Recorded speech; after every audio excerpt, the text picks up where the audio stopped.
Tuhan bersamamu.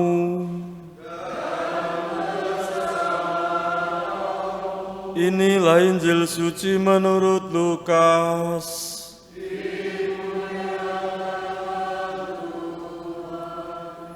Pada suatu ketika Yesus berdiri di pantai Danau Genesaret. Orang banyak mengerumuni Dia, hendak mendengarkan sabda Allah. Yesus melihat dua buah perahu di tepi pantai.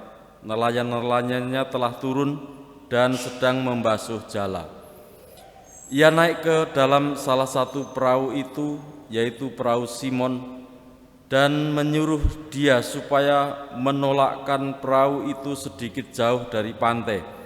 Lalu Yesus duduk dan mengajar orang banyak dari atas perahu. Selesai berbicara, ia berkata kepada Simon, "Bertolaklah ke tempat yang dalam dan tebarkanlah jalamu untuk menangkap ikan." Simon menjawab, "Guru, telah sepanjang malam kami bekerja keras dan kami tidak menangkap apa-apa. Tetapi atas perintahmu aku akan menebarkan jala juga." Dan setelah mereka melakukannya, mereka menangkap ikan dalam jumlah besar sehingga jala mereka mulai koyak. Lalu mereka memberi isyarat kepada teman-temannya di perahu yang lain supaya mereka datang membantu. Maka mereka itu datang, lalu mengisi kedua perahu itu dengan ikan hingga hampir tenggelam. Melihat hal itu, Simon tersungkur di depan Yesus dan berkata, "Tuhan, tinggalkanlah aku, karena aku ini orang berdosa." Sebab Simon dan teman-temannya takjub karena banyaknya ikan yang mereka tangkap. Demikian juga Yakobus dan Yohanes anak-anak Zebedius yang menjadi teman Simon. Yesus lalu berkata kepada Simon, "Jangan takut, mulai sekarang engkau akan menjala manusia." Dan sesudah menghela perahu-perahu ke darat, mereka lalu meninggalkan segala sesuatu lalu mengikuti Yesus. Demikianlah sabda Tuhan. Terpujilah Kristus. Bapak saudara sekalian,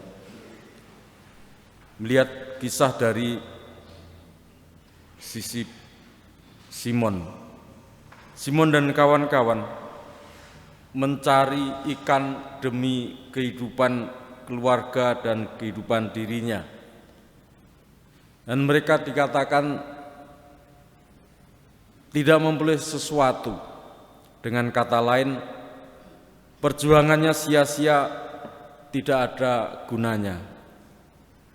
Simon sendiri mengatakan, "Telah sepanjang malam kami bekerja keras dan kami tidak menangkap apa-apa."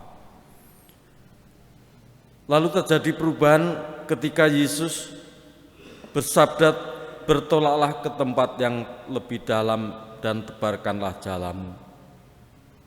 Perubahan pada hati Simon dan kawan-kawan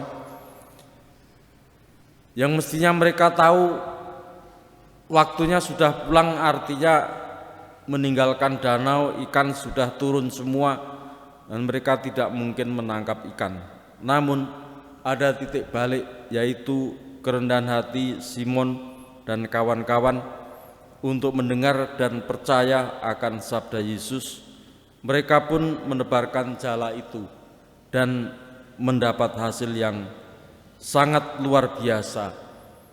Saya mengatakan sangat luar biasa karena mereka dikisahkan menangkap ikan dalam jumlah yang besar, bahkan jala mereka mulai koyak dan mereka mengisi dua perahu mereka penuh dengan ikan hampir tenggelam. Dan selanjutnya Yesus mengatakan bahwa Simon dan kawan-kawan akan berubah dari menjala ikan menjadi penjala manusia. Apa maksudnya? Ialah dari kebutuhan pribadi, dari kebutuhan duniawi, dari kebutuhan sehari-hari saja untuk bergerak menuju kepada tugas karya bersama Yesus Kristus, menjala manusia. Kalau dasarnya semula menjala ikan demi kebutuhan dan kehidupan menjadi penjala manusia berdasarkan kasih Yesus Kristus. Dan kerendahan hati itu membawa serta kehidupan mereka menuju kepada kesejatian hidup, sebagaimana diwartakan oleh Paulus juga. Janganlah ada orang yang menipu dirinya sendiri. Jika di antara kalian ada yang menyangka dirinya berhikmat menurut penilaian dunia ini, hendaknya ia menjadi bodoh untuk menjadi berhikmat, sebab hikmat dunia ini adalah kebodohan bagi Allah. Kita mohon supaya kita pun mengalami pencerahan itu dan kita dimampukan untuk mendengarkan sabda Tuhan dalam hati kita dan mewujudkannya dalam kasih dalam kehidupan kita sehari-hari.